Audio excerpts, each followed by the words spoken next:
لقيت حماتي طالعالي وبالظبط فاضل لها دور واحد. قلت يا نهار ابيض، ده انا لسه محتاجه ان انا اشيل الستاير من على الحبل عشان خاطر اعلقها. الاول طبعا جبت ترابيزه المكوى وكويتها وحطيت لها الحلقان كمان عشان خاطر ما ينفعش تطلع تشوف الدنيا كده. جبت بقى الستاير من على الحبل عشان كنت غسلاها، وبعد كده جبت الحلقان وبقيت اركب الحلقان في الستاير كلها.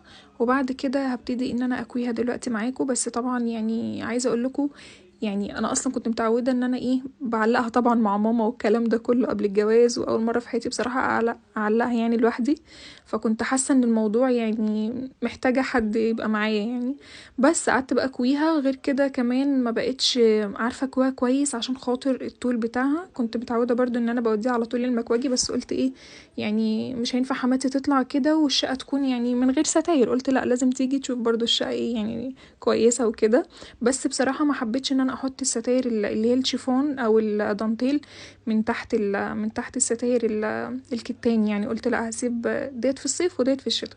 بقيت بصراحه عماله اكوي بسرعه جدا عشان خاطر طبعا حماتي طالعالي على السلم. وكمان مركزتش قوي في الستاير من تحت. قلت كده كده انا بعمل لها شكل كده فيه كشكشه، فقلت اركز بس على الشكل اللي فوق يبقى نازل كده حلو. بصوا بقى، انا هنا بوريكم الحلقان ديت بعد ما غسلت الستاره دي في الغساله. لقيت الحلقان عملت لي صدى. فيعني ايه الحل؟ انا عايزه اعرف ايه الحل للصدى. وكمان بتغسلوا الستاير ازاي اللي هي فيها حلقان؟ عشان مع اني كنت عامله لها دوره غسيل سريعه جدا عشان خاطر ما تصديش، برضو لقيتها صدت معايا. فانا ما اعرفش بصراحه ايه الحل. اللي تعرف يا ريت تقولي عليه. بس ابتديت بقى ان انا اركب الستاير وكنت عايزه اقول لكم كنت هقع كم مره اصلا. وكنت اللي هو يا رحاب يلا خلصي بسرعه عشان خاطر حماتك ما ينفعش تقف يعني على الباب اكتر من كده. لقيت بقى الستاير، عايزه اقول لكم الستاير بعد ما ركبتها اتاريني ركبتها غلط. رحت فكها تاني بسرعه وركبتها تاني من اول وجديد.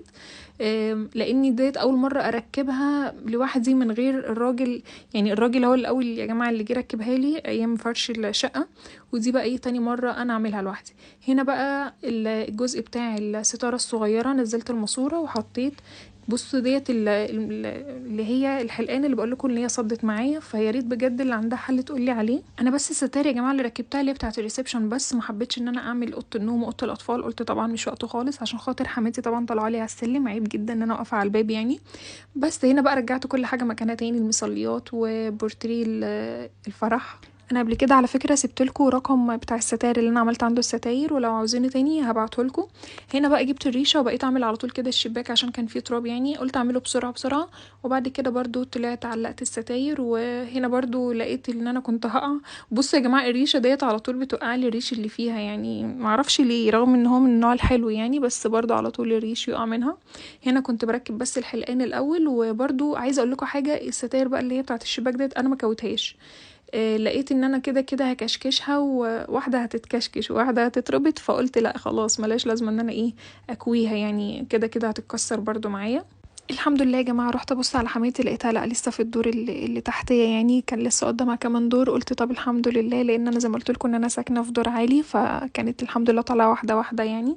بعد كده قعدت بقى ان انا اعمل الستاره ديت بالكشكشه كده في الرباط بتاعها التانية بقى. زي ما بقول لكم كده هنا بشاور لكم ان مفيش هنا، الراجل ما حطليش هنا البتاع العليقه ديت عشان خاطر النيش لما اجي افتحه هيخبط فيها ويكسر النيش. فقلت له لا خلاص انا هبقى اربطها او اعملها اي منظر ديكوري تاني.